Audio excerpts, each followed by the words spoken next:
You're listening to the Topco Business Unusual podcast. Now, the Business Unusual podcast. Learn from the greatest minds in business today.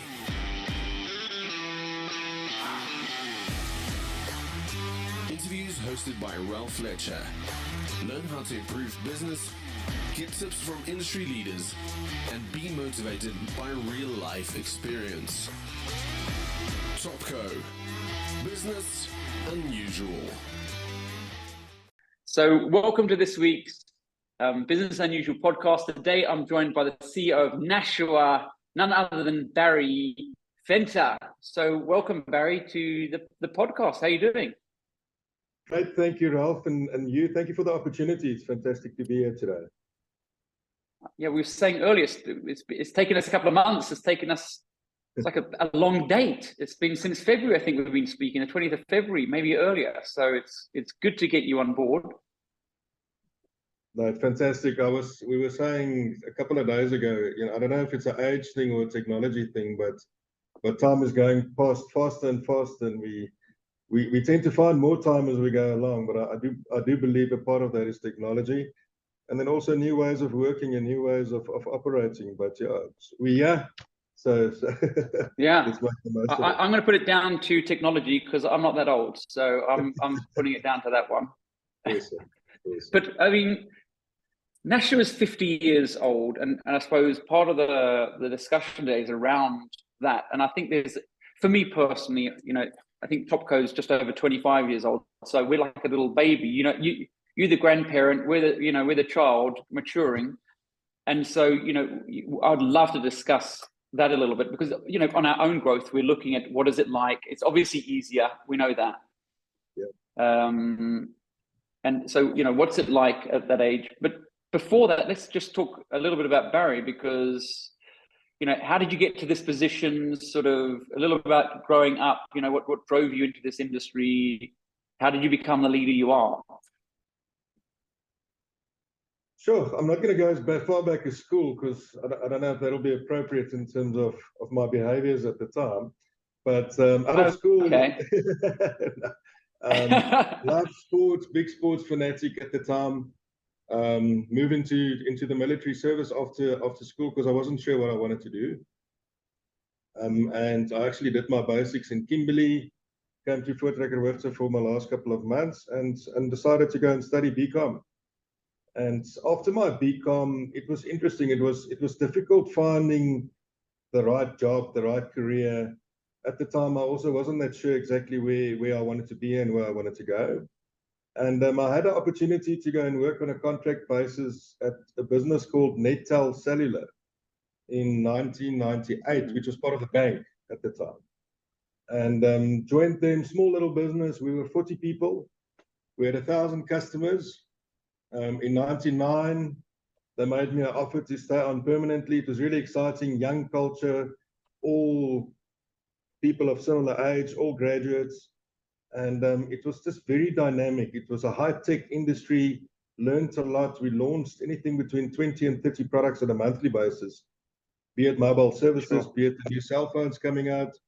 You'll remember the old Motorola's and the Ericssons and the Nokias, the one after the next. And in 1999, we acquired Plessy Cellular, and then in 2000 we merged. In 2000 we merged with Nashua Cellular, and that eventually became Nashua Mobile. And in there, I had the opportunity. I started in the warehouse. I worked into logistics. I then went into call center technology. We opened a 400-seater soft switch. At the time, it was phenomenal technology at the time. Today, these things sit in the cloud, So we were very proud of ourselves, but we grew that business to eventually, when we sold it off in 2013, 2014, we had 1 million subscribers at the time. And in there, I was the acting CEO. Before that, I was the COO, and before that, I was a general manager of operations. So I've had the opportunity to work in most disciplines throughout high transforming business, high tech. We had all the GSM operators, including some ISPs on board. So we serviced 5 networks, so highly complex, nice tech environment, great learnings. And as we sold mobile, I think moved across into Nashua, we are today, the sister company, also part of the Roynet Group. But at the time, it was still an office automation business, the workspace of the time. If you look at 1973, when Nashua launched, the technology of the time was printers and fax machines, and it's evolved over that period. So we then developed a strategy in transforming the business into the broader ICT play, what we call today as the total workspace provider. And what that means is, be it at the traditional office, be it at the home, you'll remember the mug and bean worker. 10 years back, we all referred to the mug and bean worker, not the Uber worker, because you had I think you got 100 meg or 500 meg for free when you had a cup of coffee at Mug and Bean, and you could hook up to the Wi-Fi and do a couple of emails. So we developed that strategy, and the first product we attempted launching was voice. Coming from a telco, we tried to launch voice into the traditional office automation business, and it wasn't that easy. It took us 7 tries to do it effectively. I think it was is that all? It's a 2-year period. It was highly frustrating, but I think the lessons learned there was understand your strengths, get the people on board. It's a great learning for people their competency has grown in office automation, and they understand that industry end to end, but coming into new technologies, they weren't familiar with it. So we had to onboard skills from outside into the businesses. We had to transition skills within the franchise network from a servicing point of view, because the sales teams won't sell unless the confidence is there in the service capability of that. So we built our methodology in terms of how do we take any new solution or product that we develop to franchise to effectively take it to our end customer. Unfortunately, we do have a base of loyal customers that's been supporting us over the years. They trust in Nashua, they trust in the brand, and they trust in the capability. And I firmly believe that gave us the opportunity to start that transformation process with a strong, trusted community, and then build it out further to where we are today. That's really interesting. I think there's a number of things, that I want to talk about. Definitely the 7 tries for the voice, but yeah, I think we say these things. I was saying to you earlier, being in business, we talk about our legacy and the challenges, like we've got the stripes, but actually the battle is tough, and we sometimes don't do justice because we're so focused on the future. But I mean, 7 tries, you must have had, revolts from the staff, revolts from the shareholders, from customers.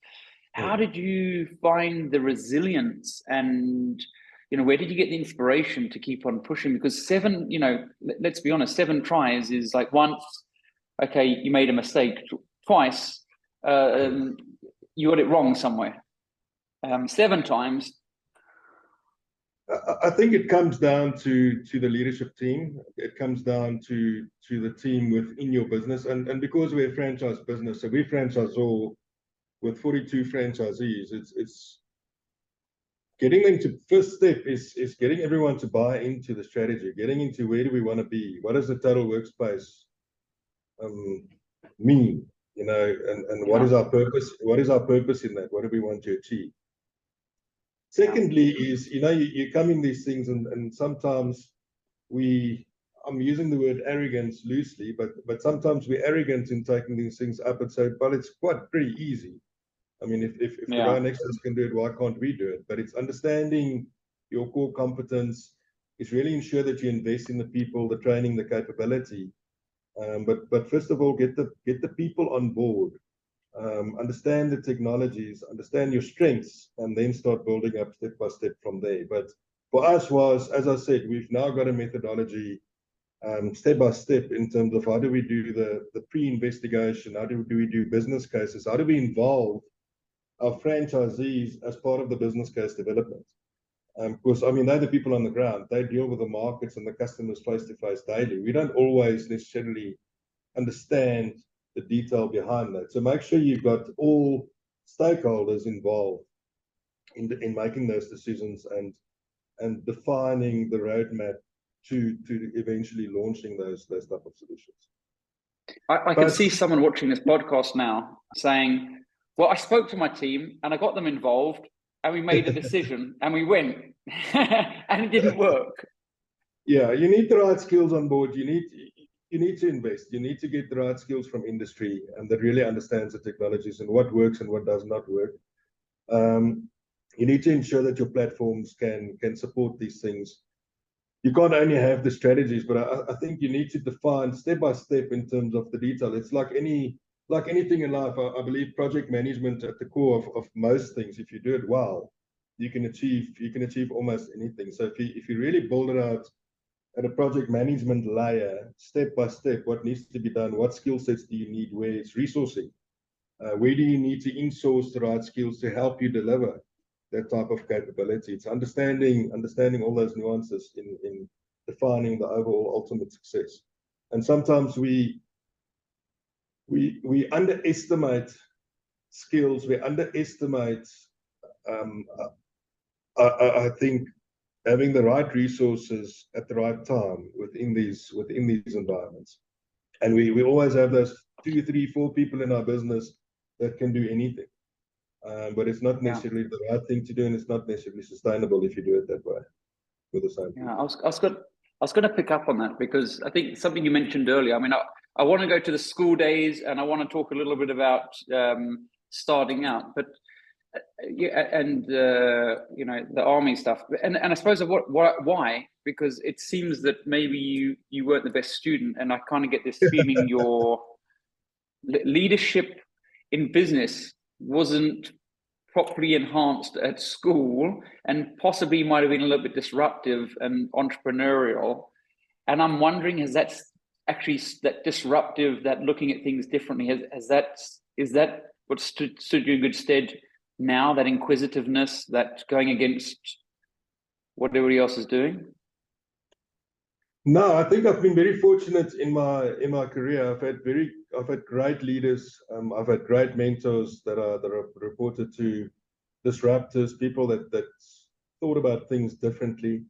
I had a strong education in terms of my BCom. I did my MBA later. I did a little bit of programming, and it was really not to go and program, but to understand the language and what the people go through and what these systems tell us.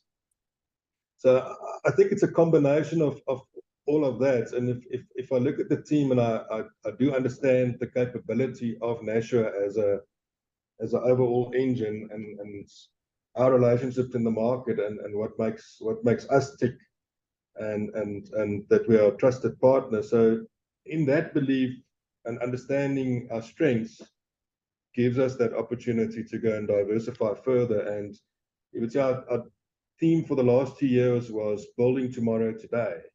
And really what it meant was, let's use the technology of the future to build sustainable businesses. And we launched that just after the riots in KZN. And we actually gave away 5 business prizes where businesses was completely destroyed. We actually set them up either with a point of sale or the voice solution or whatever it might have been. And we've now built this Nashua ecosystem where we've got cloud services and voice and connectivity in surveillance and access control, you name it, that covers that workspace, be it the traditional office or a home or on a sports field for that matter. For us now is we've got the ecosystem. Going forward now is how do we ensure the always on principles for our customers. And we do that through the Nashua MSAs. And I mentioned to you earlier, the strength in Nashua is we're 42 small businesses. It's not this one big corporate brand. It's 42 small businesses that understand the real problems. We go through exactly the same as our customers do. So we've been through that. We really get it and we understand. And it's how we use that service capability to enable our customers and hold their hands so they can focus on what they need to focus on, and we'll take care of the environment. That's really what it's about. Playing to our strengths. It was so interesting because before we started, you had power cuts and you transitioned, and we saw, right? And it was like, no, you're what did you say? I've forgotten your words, but you're going to drink your own champagne. And, you know, I see that so often, is that, you know, an architect must live in his own house he designs, a chef must eat his own food. And so, you know, I suppose in some ways, these are some of the principles that you've obviously adopted, having these small businesses, you've been able to help them.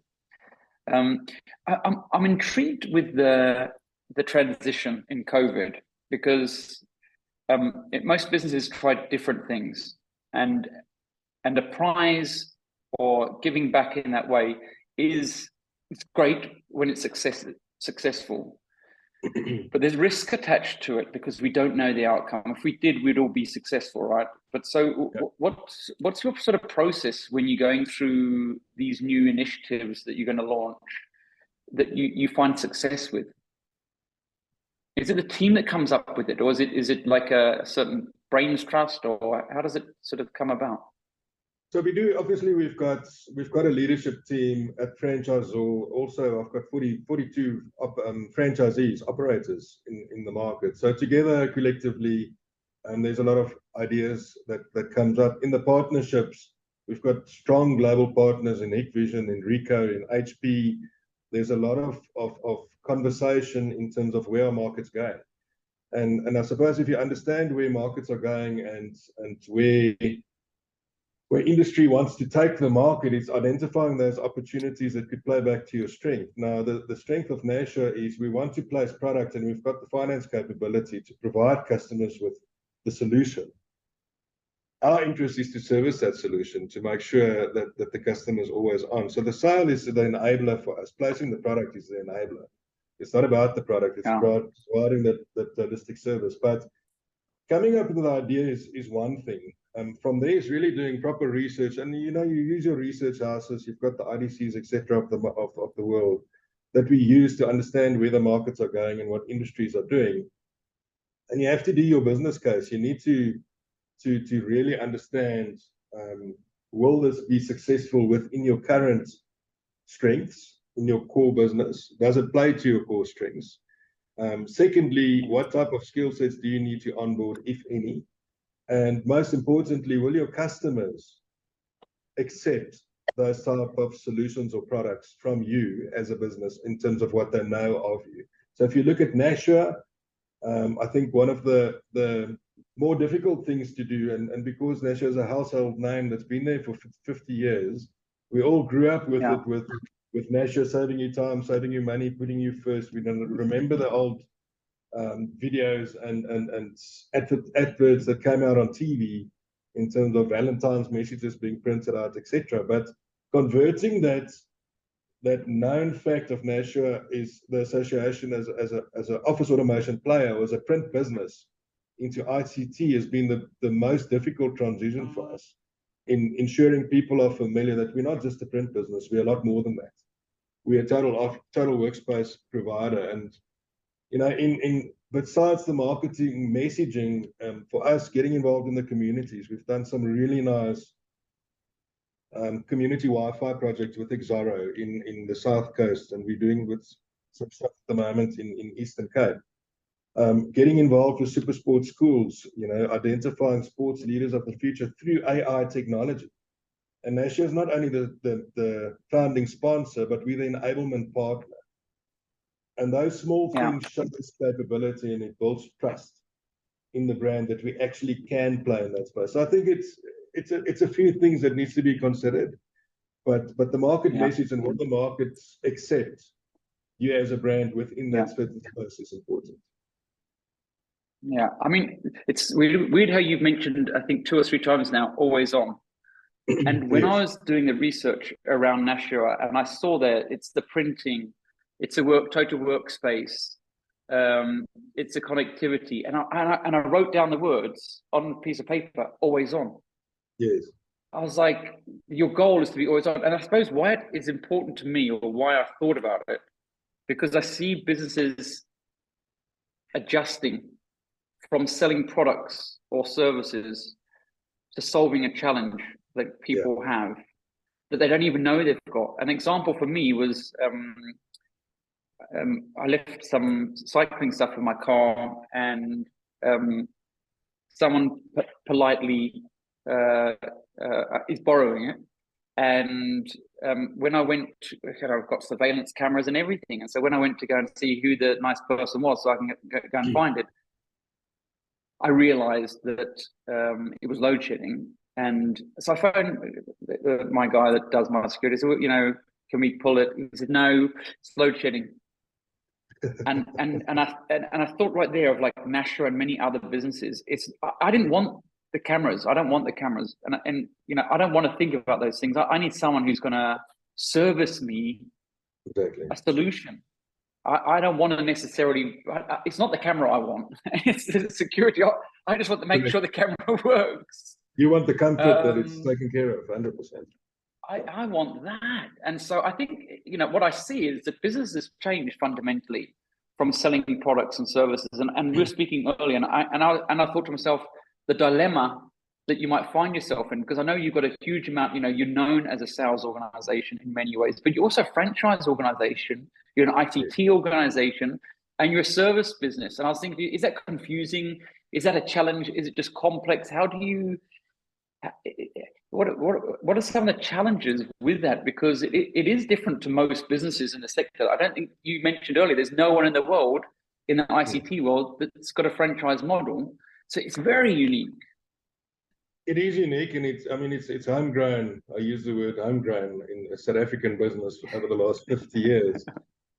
With the established, so I think the benefits for us, it's an established franchised environment. So we do have 42 franchises, and that spins out into 60 points of presence in every single territory in South Africa and 4 of the neighboring countries. So and I'm just sketching the picture. So we employ around 2,500 people in this ecosystem. It is highly involved, as you alluded to. We've got a sales force of about 500 people, but a service capability of 700 feet on the ground.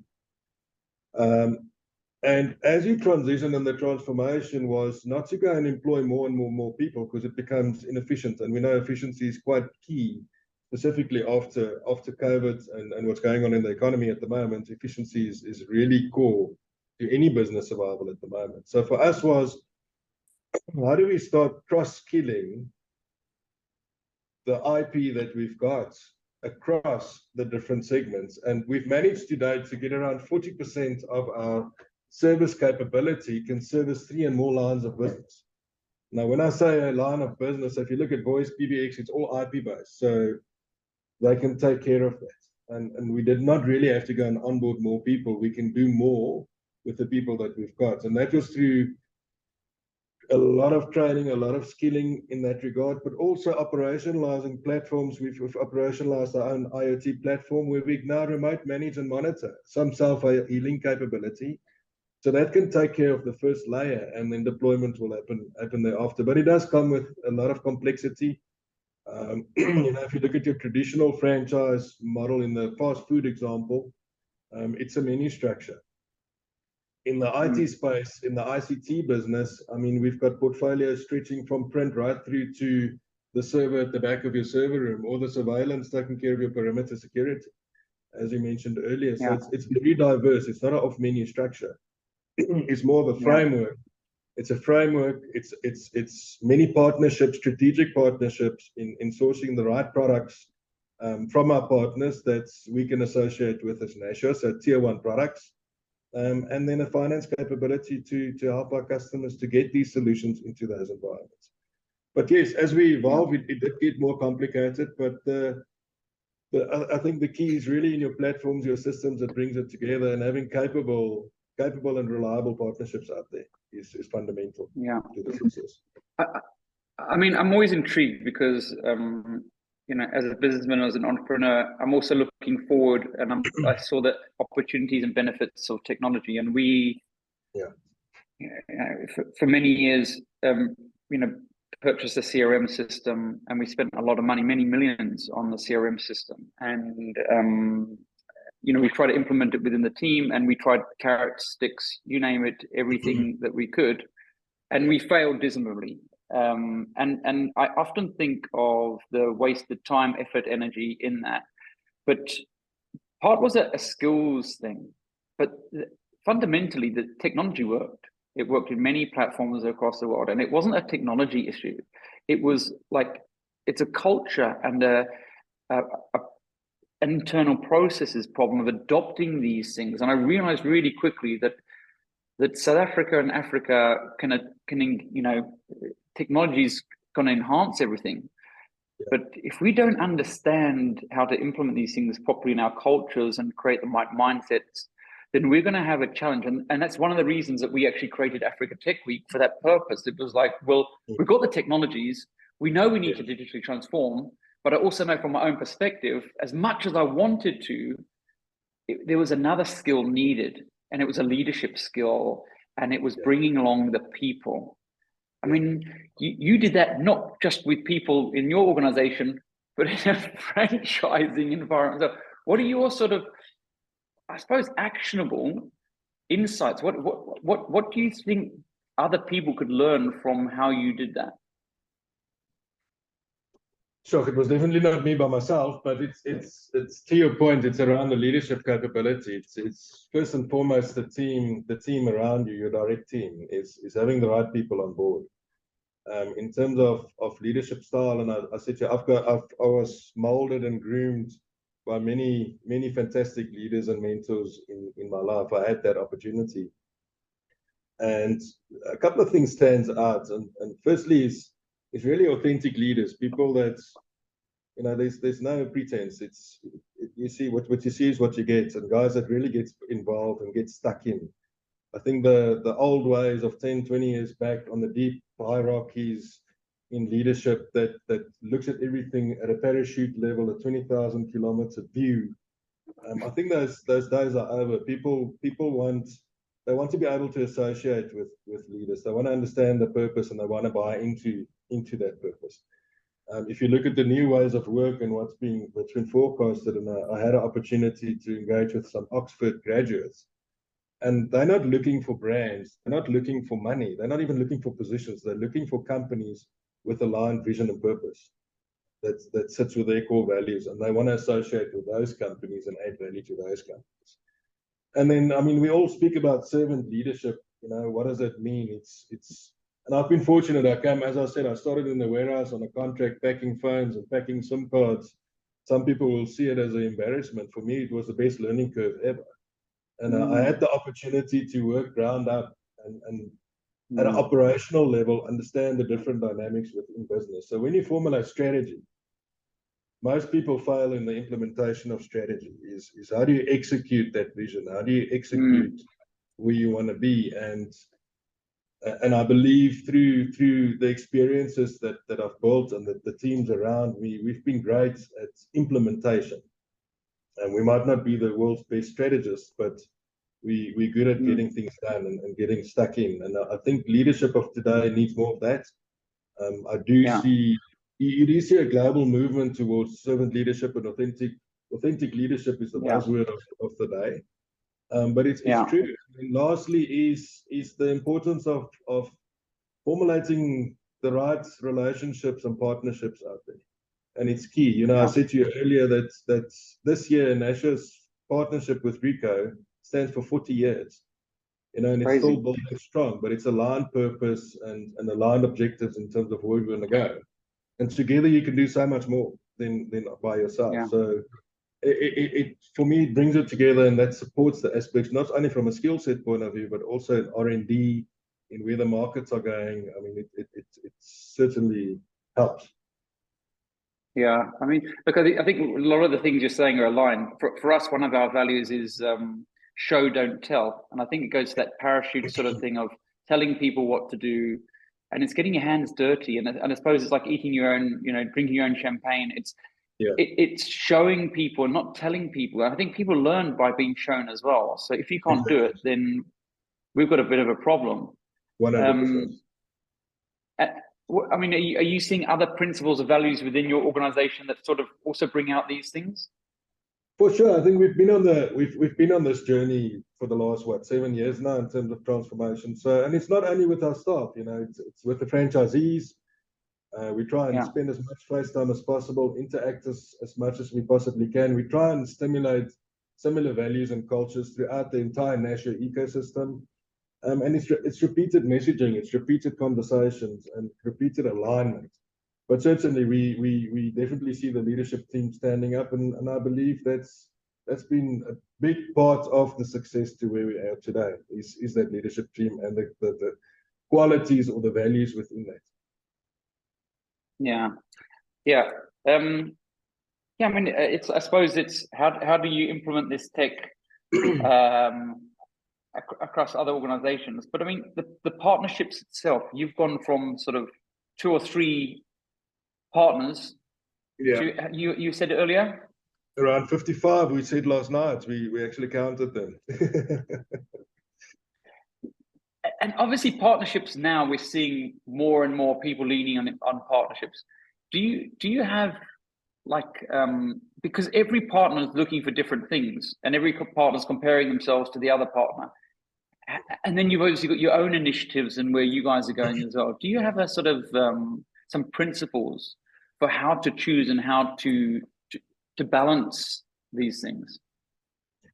So I mentioned earlier that we only focus on tier 1 products, and the reason behind that is I mean, we're not a cash sales business, we're not in retail. We typically put product on rental agreements over a 3 or 5 year period. So we need reliable product. We need to be able to trust and associate with those brands. So that's the first piece of selection. Who do we want to partner with? Secondly is look, we've got the fundamental partnership with Rica, and the business was developed on that.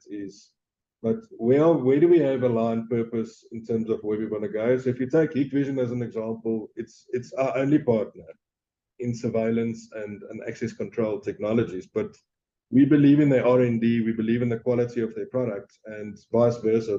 They agree and value the channel that we've got. But I think importantly is aligned KPIs. So when I say KPIs, what are your annual objectives? Who needs to achieve what? So agree that up front. Try not to what's the right word? Overpromise and underdeliver. So we try and share KPIs with our strategic partners so we can have aligned objectives that we want to achieve, so we don't set each other up for failure. And that's quite important. And rather be honest and rather take a step back and have a slower journey up than setting people up for failure, because that does damage relationships and partnerships. But definitely for us, it's around the quality of the product, and then have alignment in terms of what is the 5-year plan with each specific partner. For sure. I mean, 50 years is I mean, that's older than I am. And so, you can't sniff it. Just. But, so, I think that you look and you say a business transition over the period to that. What is your tools or way of measuring what's coming next and how you can take advantage of those opportunities? Because there's probably many things coming. There's AI, there's different technologies, there's different ways of work. There's so many, there's pressure from load shedding, political things. How are you navigating to do it so successfully for the last 50 years? Is there some principles that the business has adopted that you lean on? I'll be honest, and you mentioned earlier, you went onto our website and you probably saw the office layouts at the point in time. So, and I'm going to talk pre-COVID and then I'm going to talk post-COVID. And there's some rationale behind it. So when you look at the office space and you start at the perimeter, it starts with how do you secure that environment? So that came about in terms of the surveillance. If you go through the boom gates of the corporate parks or the estates, or whatever, there's access control that needs to happen. So that's the type of approach, the flow of the office right to the back of the server room, as an example. We did prioritize things such as voice and connectivity because we own ECN within the Ronet Group. We own Skywire, which is the wireless connector within the Ronet Group. The sister companies, we use them as factories, white label as Nashua, and put our service wrapping around it that we take to market. Otherwise, we walk through the office layer and we take it step by step in terms of, I would say, what would make the biggest difference for our customers, and then try and prioritize it that way. When COVID happened, and it was funny because we believe we've encapsulated the workspace, and we were busy working on, and you just mentioned AI, the IoT platform in terms of service delivery, and COVID happened. And as we came out of COVID, we started having severe problems from an Eskom perspective. And what that power outage does to any business from an annuity perspective is customers are down, they cannot use and consume your services. So it impacts on everyone directly. So we had to respond to that, and we launched in an energy portfolio in backup energy as well as energy generation, but with the intent not to go to the general market for our direct customer base. And it was to keep them on in order to run their businesses, because we'll then be able to gain our annuity revenue again. But since then, we know what Eskom has been going through. The demand is just absolutely crazy. We actually can't keep up. We've onboarded so many EPCs from a capability perspective. But we're at a point now where we've gone back to the IoT layer, and how do we bring this whole ecosystem together now in proactively being able to remotely monitor, manage the always on scenario before we dispatch engineers, because that gives us the efficiency, but it also gives customers a much faster response time to ensure that they can operate without having to even worry about any of those instances, such as your power outage, as an example. So to give you an example, with the super sports schools, on the AI cameras with Eskom, I mean, when these games are on, we can't afford, there's no thing, let's just pause, it's load shedding, the game carries on. I've seen that video. Right? So you need to be quite innovative in terms of providing a UPS environment, because not all schools have got generation. Not all of them have got generators, as an example. So how do you provide a UPS next to that actual camera to ensure the uptime during that 2 or 3 hour blackout? But at least the streaming will continue, and either the parents at home or the friends or whoever is watching the actual streaming and the games, etc., can carry on doing so with any disruption. So in all these environments across our country, from an infrastructural point of view, it's important to be quite fluid and flexible, and at times innovative in terms of how you do address those different scenarios. I mean, just talking quickly about some of your CSI programs. I mean, I had this sort of, I don't know, realization that Eskom's not getting out of its challenges anytime quickly, and so the thinking is, okay, so what is working in South Africa? Well, clearly businesses are, and you talk about trust as well, and I think there was a lot of research during COVID. Typically, there's 3 forms of trust. There's a business trust, there's media trust, and there's government trust. And typically government's the most trusted, and media second, and then businesses. And actually that was flipped on its head during COVID. There was a massive change towards people trusting businesses most, then media, then governments last. And I can't help but think, what can we do to solve some of the challenges that we do have as business? As a country, what can businesses do, and what are some of the people businesses are doing?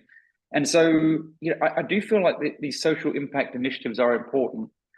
But I saw on one of the posts, Pat Simcox did a post. It was of Margate, and I've heard Pat's posts before. They're not overly endearing, but this one was like how great Margate is, and how clean it is, and no potholes, and look what the community's done, and look how great. And I haven't been to Margate for a while, but I mean, I'd imagine it would needed a little bit of work. And he talked around a community called Tidy Towns, who have, and I wanted to reflect, because you've done a lot with community action. Do you see businesses linking with community work as imperative to the future? What are you seeing that role? I most definitely agree with you. I think it's highly important, if not imperative, for call it business South Africa to get involved. I mean, if I look at my franchise network as an example, they're involved in the communities in terms of fixing potholes, to ensure that the infrastructure is workable. We've done a lot of work, as I said earlier, with Exara and Mpumalanga, where we connect 25,000 people on our public Wi-Fi. When we had our 50th launch the other day, I was surprised by one of the ladies in the PR companies actually supplied her CV through our public Wi-Fi, got employed, and she's now working on the Nashua account. I mean, how beautiful is that story? In South Broom, as an example, They've had so much crime in the South Broom area. They had to operationalize a security vehicle with 2 guards on every corner of every road. We've put up a Wi-Fi network. We overlaid security cameras. They've now got a third of the security force, but they can react to the right alerts. And then more importantly is if you look at the kids in South Africa, it's actually, if you look at the Nashua Children's Charity Foundation, where we take care of 17,000 children on a daily basis in terms of all their meals, their stationery, their clothing. Sure. We try and take them out on trips every now and then, and that's where the likes of Uber gets involved in their sponsorship, is for from a transportation perspective. But it's phenomenal how many people actually come to the party and want to participate and want to support these type of initiatives. But I agree with you. I think it's important for corporates or business South Africa to be involved in the future success of the country and to develop the infrastructure further, because without connectivity, education will continue to be a letdown, unfortunately. And I suppose, you know, the other thing that's sort of on my mind is that you talked about the exciting growth path of when you first joined Nashua with young people like you. And it does seem to be that a lot of organizations are grown by young people and given opportunity. But at the same time, and there's a lot of youth out there, but at the same time, it seems that some people are also in a bit of a hurry to get somewhere without doing the basics. You talked about doing the warehouse management. I worked in retail and I got stuck in the stock room. And so you know, how does one share with the people around career pathing? Because it's not necessarily about just getting to the top. The best CEOs have done all the jobs. I mean, we know that. So if you want to be a leader, it's about how you can do all those things. What are your sort of thoughts around grooming talent? So we're having some debates around this as well. You know, we've got, and I think most corporate businesses, probably in the corporate space, will have programs in terms of driving critical people and retention of critical people and developing critical people, and also the identification of critical roles. But if you look at transformation and real transformation, it's and I think that speaks to your point. And it's not about race now; it's about getting the next generations up and skilled and equipped. You almost need to consciously, I'm calling it an academy, but it's not necessarily an academy, to bring the guys on board and, you know, let them, they need to buy into the purpose of what does the business stand for? What do you want to achieve out of these different programs? So let's say you let 20 young sales guys come in, but you're going to let them roam around the different divisions within the business to start understanding the dynamics within. And from there, equip them with the right skill sets and the right tools. So in 10 years' time, they could be the typical franchisees of the future, or the new generation franchisees. But it's going to have to be with purpose. It's going to have to be with intent. And I think you need to be upfront with these people in terms of what's the plan. And that's why I think most businesses do not get this right in terms of succession planning and clear succession planning. You know, we might have succession planning, but we put it in drawer number 3, and it's not shared, or people aren't aware of it. So I think there's a lot more transparency required in business around transformation and what succession look like. Well, you're seeing it, right? The amount of CFOs and CEOs are leaving a lot of the big companies at the moment. There's no one else to fill their place. You can see there's a big challenge that we're facing. And I suppose leading to that is some of the challenges that South Africa's facing with load shedding and those sort of things. But I mean, as an organization that's been around for 50 years, what are you seeing? Where are you seeing the future? I mean, is it all doom and gloom, or, you know, is IT and cyber security and all those things going to create more opportunities? And, you know, what's your sort of view of the future for? Look, we're very aware of the political and economic factors that we work within. There's a big opportunity, I believe, still in South Africa. I mean, from a business perspective, in small businesses, there's a lot of opportunity for the guys. It's really helping them and equipping them with the right tools to set them up for the future. Digitalization in Africa, I think, will take a little bit longer. First of all, because everyone now needs to invest in power and energy generation in order to keep their doors open. But the reliance on infrastructure is critical. If you look at digitalization for the future, you need solid connectivity, you need solid energy flow to come through. But you know, from a serviceability point of view in the workspace, I believe there will always be opportunity. There will always be new tech. For us, is how do we maintain trusted relationships in the communities? How do we keep the communities sustainable? And if we can get that right, I believe that there will always be opportunity for businesses to develop and to build for the future. Well, Barry, thank you so much. It's been 50 years. Congratulations. You know, that's what we're aiming for. We're at 25, but well done. And hopefully a happy 25, 50 still to go. So we're really grateful for your time. Thank you so much. Thanks, Ralf. Appreciate the time. Awesome.